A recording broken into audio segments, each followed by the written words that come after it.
সম্মানিত ভাই বোনেরা, আসসালামু আলাইকুম। সম্মানিত ভাই বোনেরা, আমার ভিডিওতে যে ফলটি দেখতে পাচ্ছেন এটা হচ্ছে পেঁপে। পেঁপে অত্যন্ত উপকারী একটি ফল। আমরা সবাই খেয়ে থাকি, পছন্দ করি এবং সবাই চিনি জানি। সম্মানিত ভাই বোনেরা, আসুন পেঁপের উপকারিতা জানি।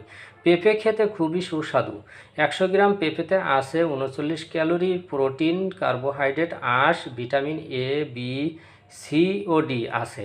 এছাড়া potassium, phosphorus, iron, calcium, sodium ও অ্যালবুমিন এনজাইম থাকে। পেঁপে অনেক রোগ সারাতে খুবই কার্যকর। সম্মানিত ভাই বোনেরা, অনেক রোগের কথা বলা সম্ভব না। আজ আমি একটি রোগের কথাই বলবো। জানলে অবাক হবেন। জেনে রাখুন, শিখে রাখুন, কাজে লাগবে এবং আপনি অন্যের উপকারেও আসতে পারবেন। সম্মানিত ভাই বোনেরা, মেয়েদের ঋতুস্রাবের সমস্যা, অনিয়মিত ঋতুস্রাব হয়, তাহলে পেঁপে আপনার জন্য অনেক উপকারী।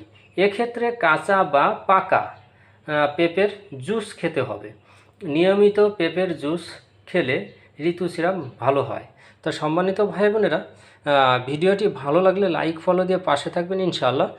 বেশি বেশি করে শেয়ার করে দিবেন, মা বোনেদের উপকারে আসবে। আপনার একটা শেয়ারের মাধ্যমে অনেক মা বোন জানতে পারবে।